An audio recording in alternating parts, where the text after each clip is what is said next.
Don't you love that? America is celebrating the 4th of July today, and I hope you all are having a happy holiday. You're looking at video of the fireworks at the Hollywood Bowl in Los Angeles last night.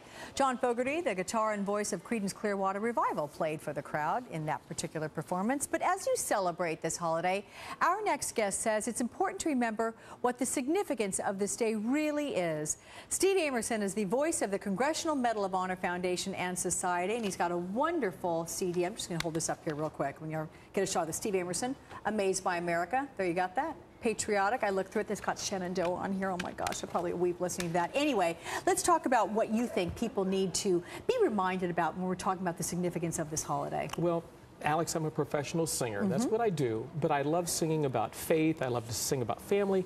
I love songs of patriotism.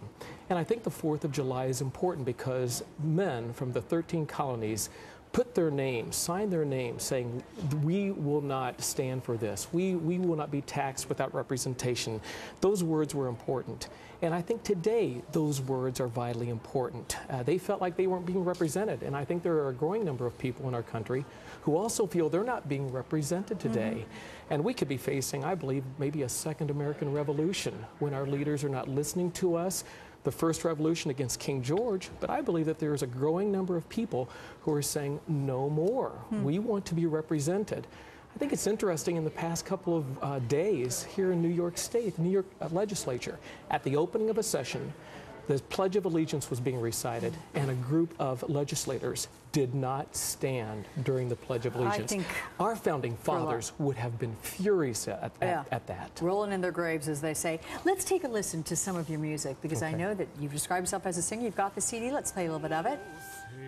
Can you see by the dawn's early light what so proudly we held at the twilight's last gleaming? You were singing there at a Congressional Medal of Honor event. What does it mean to these men who served our country so valiantly? These men are true heroes. The word hero is bantered about a lot these days, and there are some who would look at Michael Jackson as a hero, and he was certainly a person of note. Depends on your perspective, right? Exactly, but men who have sacrificed, shown courage, sacrifice, selfless service, and a love for our country, they are true heroes and true examples for what America should stand for today. And you talk about the Declaration of Independence as being particularly relevant even today. How so? Totally so, because those men, those words that they signed their name to were crucial. They knew that it could mean their death. And so even in these days, I mean, that was like they took a vote to say, we're going to do this.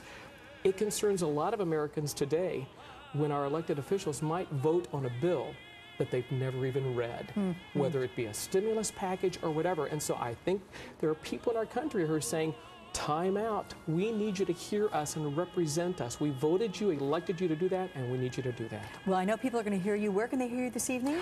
This weekend I'm singing with the Ocean City Pops down in Ocean City, New Jersey, a concert tonight and a concert tomorrow night, and then heading back to LA to do some singing there. Well, excellent. I'm sure there'll be a lot of things from this particular CD. Steve Amerson, thank you very much Alex, for sharing your music and your thoughts. Appreciate that. And good singing tonight. Go for it. In a moment, the drug that's become the center of the investigation into Michael Jackson's death.